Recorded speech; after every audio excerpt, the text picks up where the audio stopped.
because everything's going live these days. What was that flashing up there? Come on now. Show the faces. Let's just assume that's live. Even though it's not showing anything on screen. There we go. Ah, brilliant. Yes. Nodding. Daniel has power.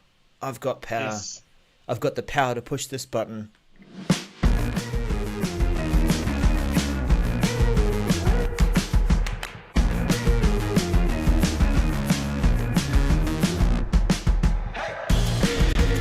What do you mean you are up?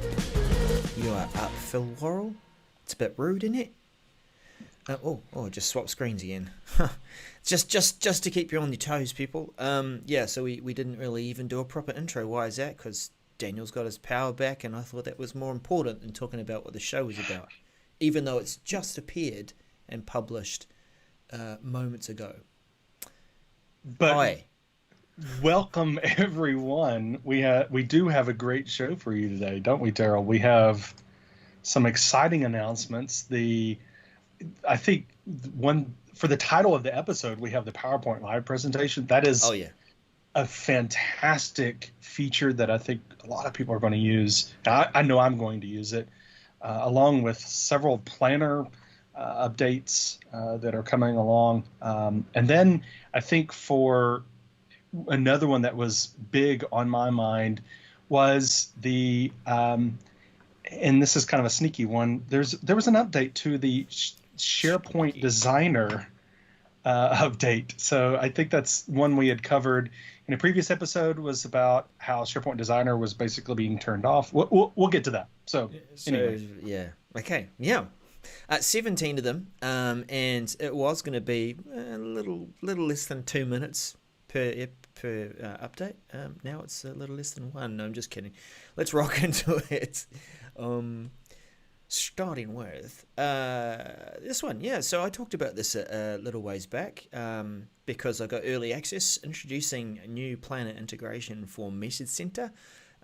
You would have remembered or recalled, maybe some of you have seen it now, the planner syncing button. This is it. Message MC210991, and it continues with the great work that Brian Smith and some of the planner team have done with the Message Center team to allow you to organize your messages into a Microsoft planner.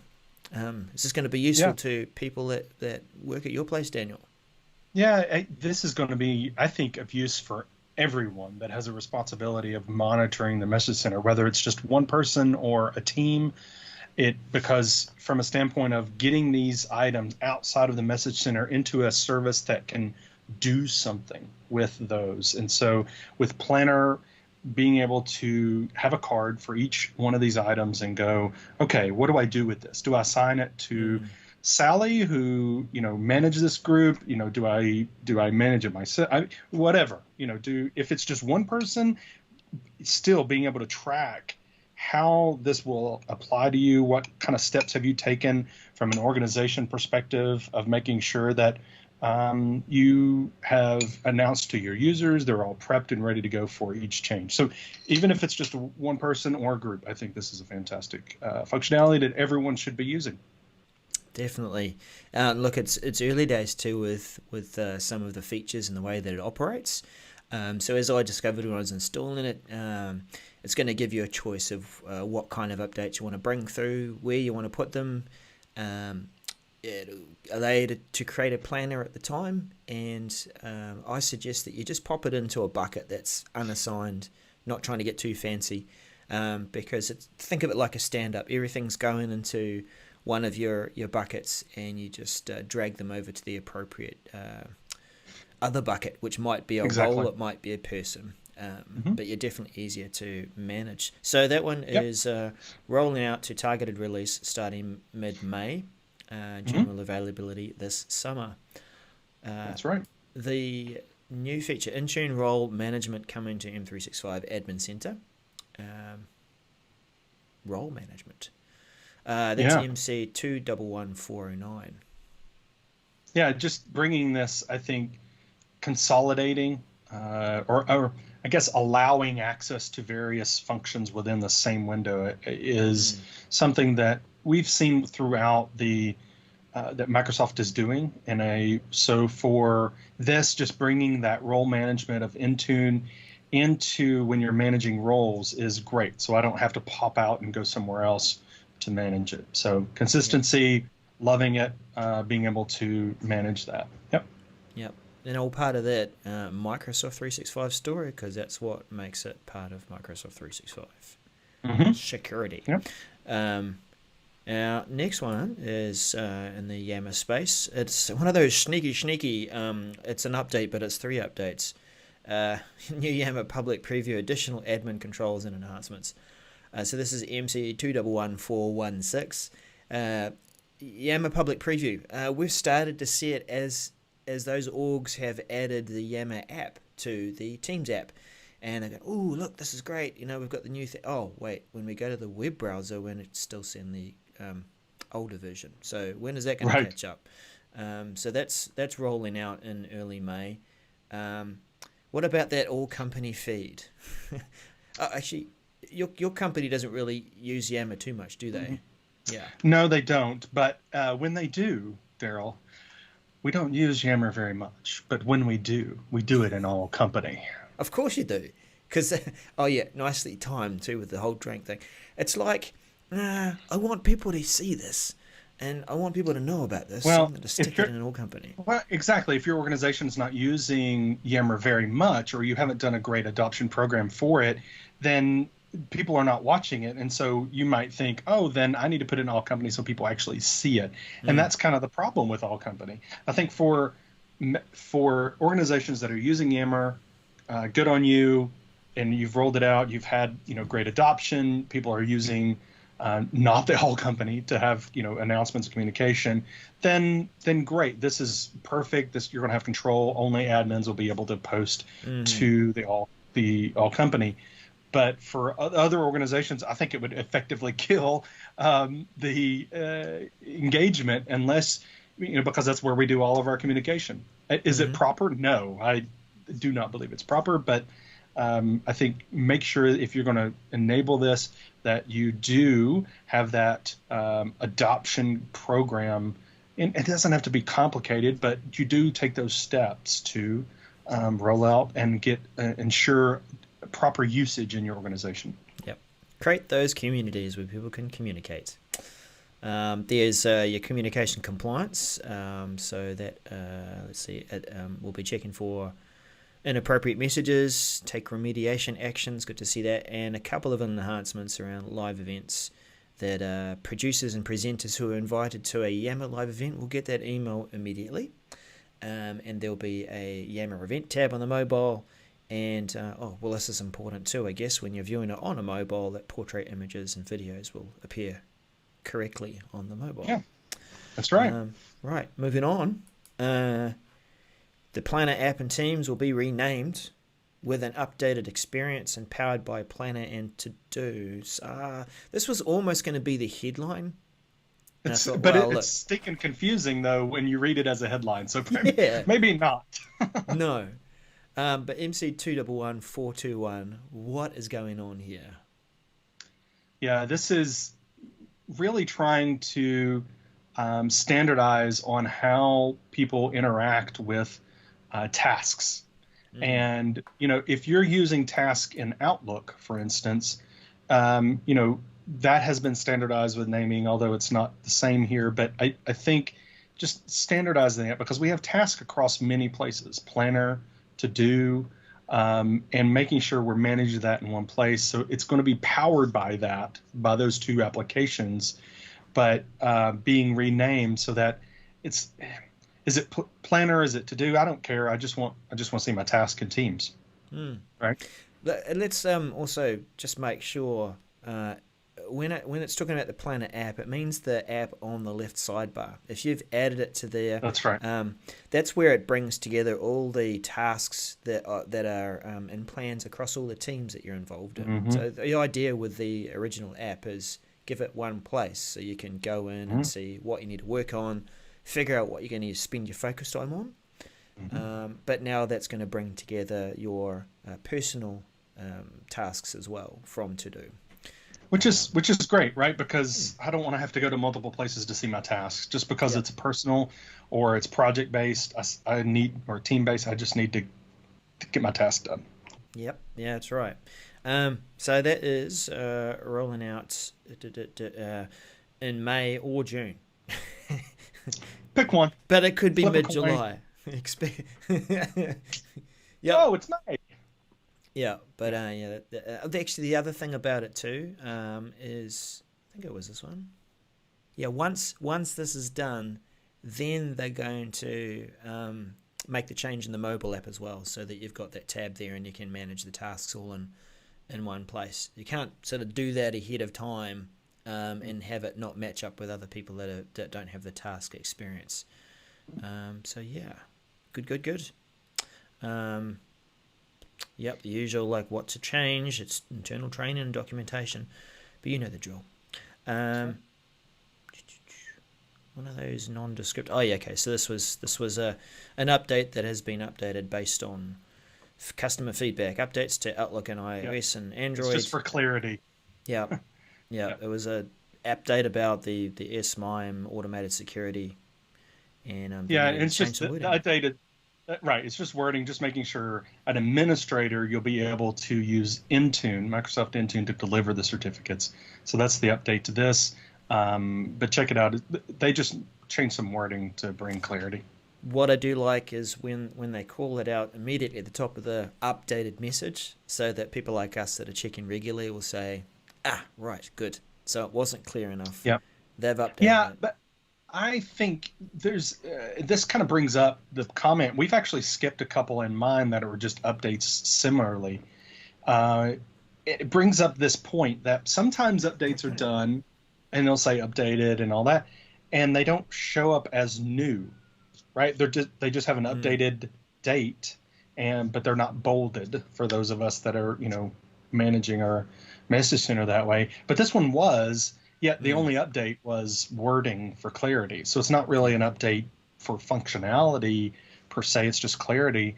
But there's sometimes, in fact, the next one in my list is an update that isn't bolded, but is actually functionality kind of. It's a change where they're kind of maybe doing some rethinking. So this is where you were using your soap and your box emoticons and Twitter? No, actually, No. what? No. It was the multiple chat in Teams, the Twitter, I'm sorry, the private chat. So keep your soapbox down. That's right, keep my soapbox. Yeah. So this is MC210713. We talked about this before. SharePoint Designer featured deprecation, and this is basically they had turned off SharePoint Designer editing of forms in SharePoint Online. And what this update is, at the present, they're still investigating because there are cases where it still works. Right. There are some cases where editing forms breaks and it doesn't work, and they don't want to fix it because Designer is deprecated. But there's other cases where it's working. So I'm reading between the lines here to say that there may be opportunity to use SharePoint Designer in the future to edit those forms, but they just don't know what that might be. Again, it's a might, maybe, and in the future, but that's what this update's about. I like it though. It's another update where we've listened. We're gonna change our mind or change the messaging around this. So at least we're seeing that. We've got updated feature spam notifications and alerts in shared mailboxes, MC211521. If you're an org that uses shared mailboxes to manage incoming customer contact and it's publicly available to people, you are going to get spam, you are going to get the occasional piece of phishing, and sometimes you're going to want to respond to that and manage the quarantine side of things. So this is what is enabled. Rather than you having to go through an admin console and do that, then you can manage these messages as if it was a regular user mailbox. Good news. Less clicks. less clicks and anything they can do. Regular listeners of our show will know these quarantine emails just get me and make me not happy. So for various reasons, we won't dive into it, but anything we can do to make it actually easier, it's great. So I'm all for it. Yep. I just it chuckles every time when I hear you show restraint. Gets me really not right happy. Gah-dur. Well, the This one show should get you is happy safe though. for kids, safe for It kids, is and safe for kids. for families. Even though we do, for Yeah, YouTubers, we click the dot that says no, this is not for kids because we don't want restrictions on our videos. it's not made for kids, but kid friendly, definitely. This one does make me jump up and down for joy because I've been looking. We've had something similar kind of to this in the distant past, but this is fantastic for those that do presentations. It's PowerPoint Live Presentations, MC 211518, and this is all about an immersive type of experience for your viewers. And what do I mean by immersive, Darrell? It means being able to really join the presentation no matter what device. So while I'm maybe in the room, I can watch your presentation on my device, so I can get a clearer picture of what's going on. Maybe I'm way back maybe I'm doing it online, and so I don't have dual screens, or I do have dual screens and I want to bring it up here or whatever. But then also I can get my own language, and I can do transcribing of what is being said in own language. I'm just excited, Darrell. I hope my excitement is coming through, but I am very excited about this. Yeah, I'm getting this translated in Dagobah language. That's right. I think that's one of the Star Wars languages. And I'm just responding to your presentation here from my phone with all the live emoticons. Yeah, I mean, being able to, and may the 4th be with you, everyone out there, although for Darrell it's the 5th. But this is an amazing feature, I think, for those that give presentations. And it's not just speakers at conferences or Saturday events or Friday events like Office 365 Nashville that's happening this Friday, May 8th at 0365nashville.org. It is for those that are giving presentations at organizations that want to be inclusive, that want to make sure that people understand what you're saying.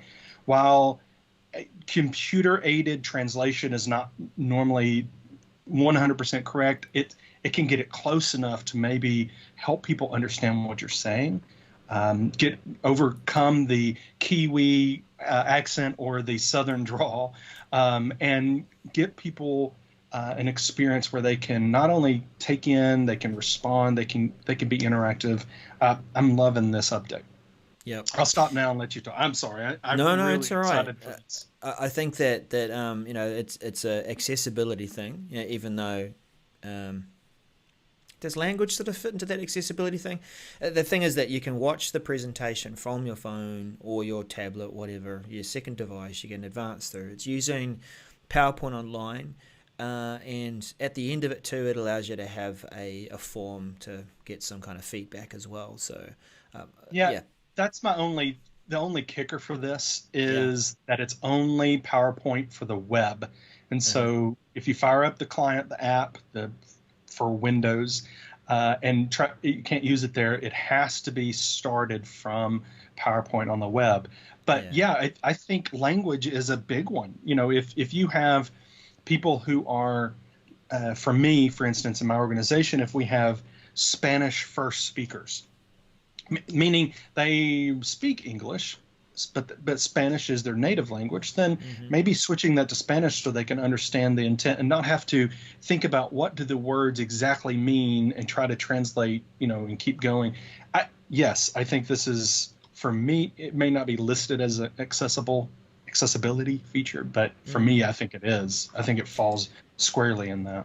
Joanne had a question about whether people could advance the slides themselves in the presentation from their device. Yes, they can, but I'd want to know if a presenter can lock that down and say, I don't want anyone, I want them following along at my pace. So I think we have to find that one out. But yeah, that just moving along there. So targeted release, any day now.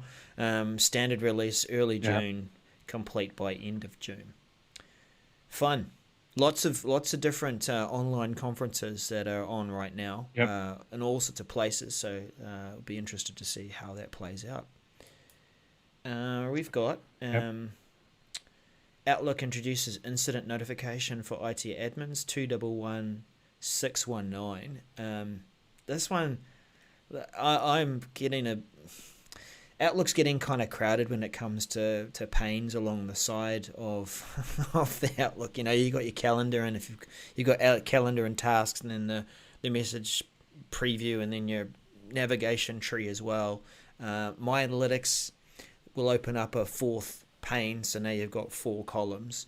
What else is there? There was another one that does that. But anyway, it's actually bringing a pane into Outlook, so that if you're an IT admin, you can check out and see what these incident reports are and respond to them if you want them. Yeah, if you want them. And I think this is, for those that spend their time in Outlook, this is useful, not having to have multiple windows open and being able to do that. I agree with you, though.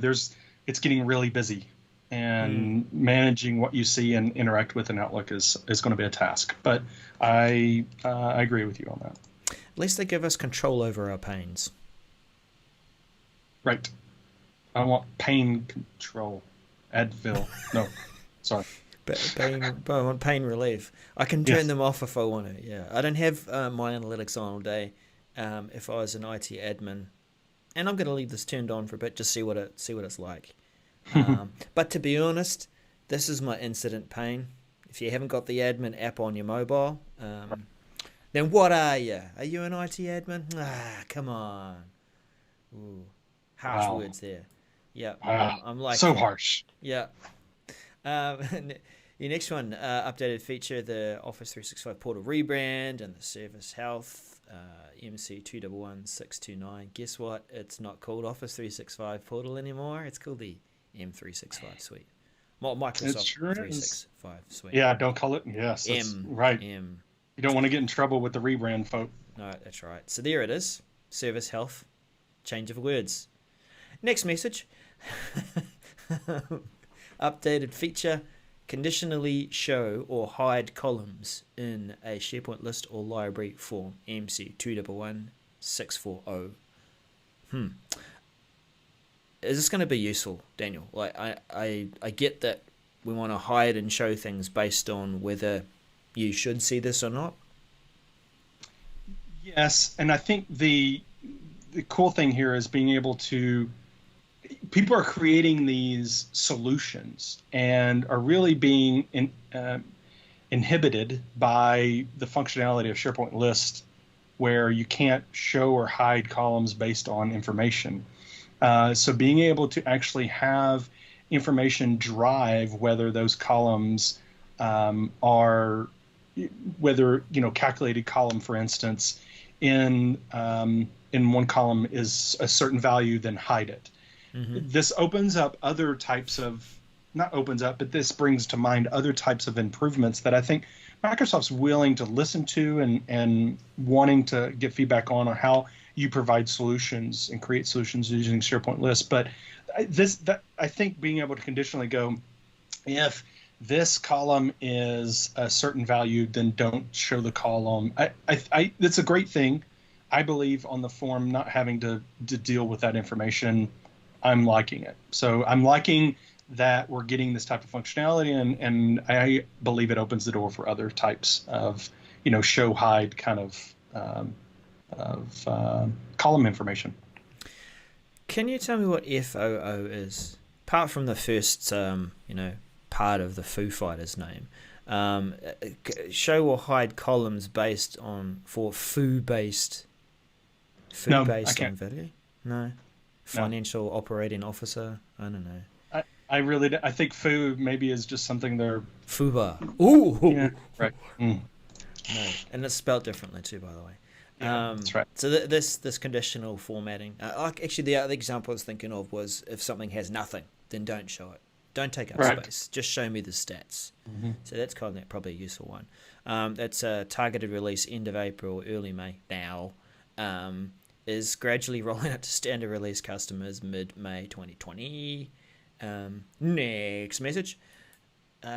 Your new service plan for common data service added to enable future Office features, EMC 211030. This feels familiar. Very familiar. We talked about this on, this is I believe the update for general. We talked about it when it was preview, but being able to have your users have there was an update to the common data service, but then being able to use it now, the first thing would be this roadmap and for Project Online to be able to get a global kind of view of all your projects and what's going on in the roadmap. So check out what we talked about before on this. You can do a search on our site to find this, but we talked about the Project Online in depth there. Yeah. Saved for later. The web part available on modern pages. MC 211364. When you're clicking into an article, a news thing, a page, we'll have a look at that later. Thanks. So it's the old little bookmark thingo, which you can see. What is it on the SharePoint homepage? But is this a web part that allows me to drop it on a page, and I guess I could put it on the intranet homepage and make it more customized for me? It is, yeah, the content is yours. The web part would be shared, right? Yep. So the web part would be for everybody. They would all see that same web part, but the information of save for later would be yours. And exactly, if I'm reading news, I want to get to this later, I got to move on, but this sounds really interesting. Save that for later. And basically it's a bookmark within the service to be able to get back to it. Yep. Yeah, so I mean, I'd put that on like the sidebar column of an intranet page. Yes. If you're an org that's into customizing that page to reflect something that's more specific to the person viewing it, that'll help you pick up from where you left off. Oh, that's right. I was going to read that one. That's important. Yeah. So that is rolling out. Users beginning mid-May and then end of July when it's finished. Good feature. Just usability features. Right, ready for Soapbox. As I was saying Soapbox earlier in the episode, I was thinking that we've had a lot of rain and soap and boxes and rain and slippery soapboxes. Your updated feature, group chat for up to 250 people. MC 211658. Take it away, Daniel. Why? Why not? No, because I got plenty of reasons why not. I just don't know the reason why. I don't even know a reason why. So this message is all about increasing the maximum chat size. So don't think team, think chat in Teams. Yep. Size from 100 to 250. Why 100? Well, when do we use chat over a channel conversation? When you want it to be private? Yeah. When you want it to be personal? Yeah. I mean, when you want to have that personalized, it's that water cooler or that, I think of it as, it's that same feature in Skype for Business we've been using, chat. I mean, it's when you want to have a quick conversation, generally speaking, but a chat. You want to chat with somebody. Do you want to chat with 249 other people at the same time? I think this is actually. I have. Well, I think what's happening here is think of the tags. You can tag and create a group of people within a team, so it's a logical group. You may have a high number of people. Imagine a first line staff, and you've got a tag that represents a certain role. Group chat is still one of the best ways to go. Boom! Hey everyone, this is meant for you. And it's still, people still read this over and above a at mention within a channel. They seem to respond to it better. So this is a bit like, hey everyone, this message is for you. I wanna hit you up for something I've got to say. Let's get rid of tags. No, because you can start a group chat from a tag. But see, this is my point. Why would you start a group chat in a team when you can just do it on one-on-one chat now with 250 people. That's ridiculous. It is. So the only use case I can come up with is, and I know Microsoft does this, is they have engineers worldwide. Mm-hmm. And they have these conversations where there's some sort of major issue, whether it is in Office 365 or it is a big, huge client with on-prem technology. And they'll go on there and say, anyone know about this? We're having this issue. I need help now. Yep. You know, it's one of those. But frankly, spin up a new team. I don't. Anytime you come to me and say, I need to chat with 249 other people, please, would you enable that? Sure. Here's your new team. Go for it. Oh, but I don't want a whole team. I don't care. That there's no I still don't. I don't. And it can't be a saving of space issue. You know, somebody mentioned jokingly, well, you'll be, at least they're getting it out of email. No, they're not.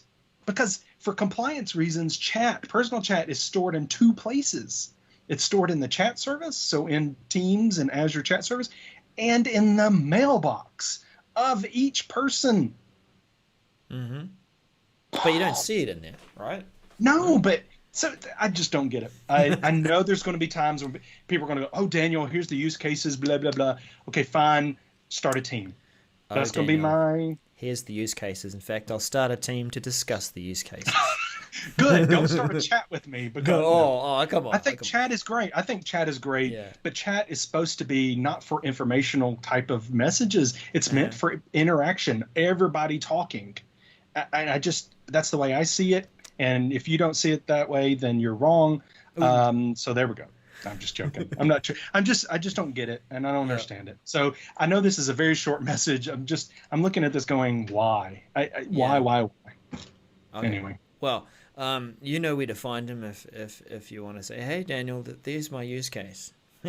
But the other thing to note here too is it is just chat. So you are still limited to maximum of 20 people for video and audio calls. It's not like you can have a 250 person or 230 person chat and then say, right, let's start a call off this. It's going to pick the first 20 people off your list and no one else can join. So keep that in mind. It's not like a full meeting with 250 people. Right. Moving along, because we've got a couple more to go before we finish off. Configuration change, allow OneDrive accounts to sync only for specific organizations. That is MC 211659. So this is that we can say, I'm going to allow you as a guest to be able to synchronize your OneDrive client with my org, but only if you're on a allow list? Well, this is this is saying, okay, if I want to not allow my users to sync anything but our organization's content, their OneDrive, instead of syncing OneDrive for other tenants, then this is how I would do that. Before this configuration change, if you selected it but didn't put the tenant ID of your tenant in, it actually blocks syncing everywhere. So it wouldn't even sync for your organization. But what this is doing is, and now with this change, if you have it set without the tenant ID, then it'll have the same effect as if it was just disabled to begin with. So they're kind of helping you there with this change. All right. So that is rolling out mid-May, complete early June. Couple more. Microsoft Threat Protection enabled for eligible license holders, EMC 211736. Enabled for eligible license holders. Isn't that generally the pattern? Well, yes, it's just saying, hey, we're going to do this. This on June 1st, it's going to automatically enable it if you have any of these licenses. I think the biggest here is the Microsoft 365 and the Office 365 E5s. I think it's really just saying if you have a license that allows you to do this, it will be enabled, rather than maybe it hasn't been enabled for you. So I think that's what we're doing with this announcement. So that means they've had the feature already and they're just going to turn it on for people, or it's that is the way I'm reading it, Darrell. All right. Well, you take a closer look at that. I mean, I think it is just around having a service that's going to protect you from threats. But like with many of these things, if you don't take a closer look, there might be something enabled there that stops the flow of something to get through to you, unless you put exception rules and stuff like that. So do take a closer look. We don't have a lot of time to talk more about it, but yeah, take a look. Last one. A little bit sad about this one. Microsoft Stream People Timeline Retirement. MC 211744. A feature that was heralded as, wow, awesome. Okay, but first of all, let's come back to the problem, the use case. Videos, recordings of meetings, stuff like that. You have to watch things in serial fashion, right? If you want information, and you don't have a transcript or anything like that, then you've got to watch it through and go, right, at that point there, that's when Daniel said this, and then he expounded a bit more about that soapbox thing. So I do want to go back to that point in the video. Where was that again? We have transcript. Cool. And when this first came out, we also had facial detection. So things swap around and show the most active speaker, and boom, there's Daniel's face, and we recognize that. And we've got our timelines. Let's click on there where Daniel started speaking. So we can jump to the position where the business is happening. And that's being retired. That is being retired because it's not being used. But do you know why it's not being used, Darrell? Oh, it's that old thing again. It hasn't been there for a little while, so people aren't clicking on it. This was my second. Your face would come up then on that recording if we still had this feature.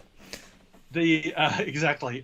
For everyone on the audio podcast, I did the zoom in on my face because that's the point. They're disabling it, and they say it right here in response to the low feature usage during a time of unprecedented growth for the service, meaning everyone's using Stream, but no one's using this. We're just going to go ahead and retire because apparently it's not useful. But if you actually review what has been disabled in Microsoft 365 because of the usage, it has been this feature. They turned off the feature because it was taking up too much resources because so many people were jumping on. They turned it off. They disabled it. And they're like, oh, well, no one's using it, so we'll go ahead and kill it. Well, no one's using it because you disabled it, people. Yeah. Oh, slap my head 5 times. It's just so, I don't understand.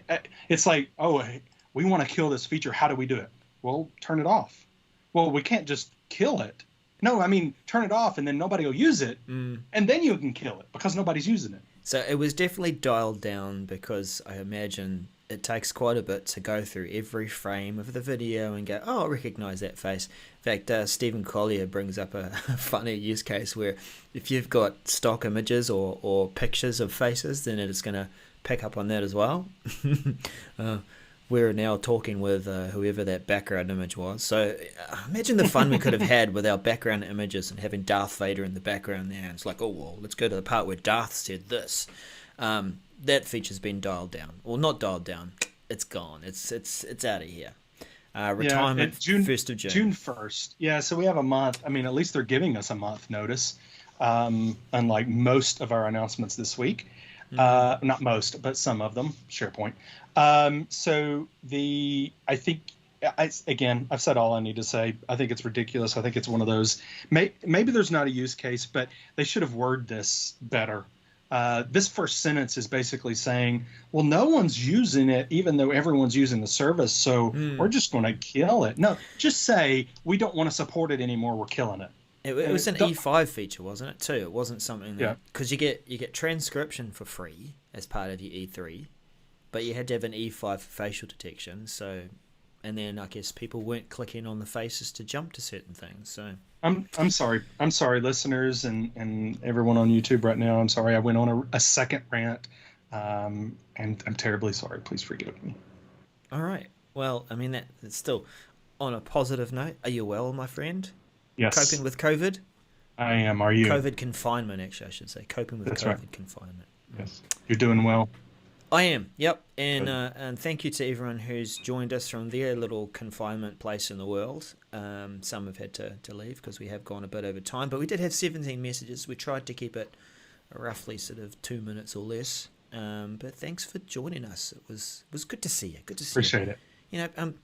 Bring along a coffee next time, or maybe a nice slice or cup of tea, or whatever. Just something to share with everyone as they come along to the. Oh, never mind. Thank you, everyone, for joining. See you next week. Bye-bye. Bye-bye for now.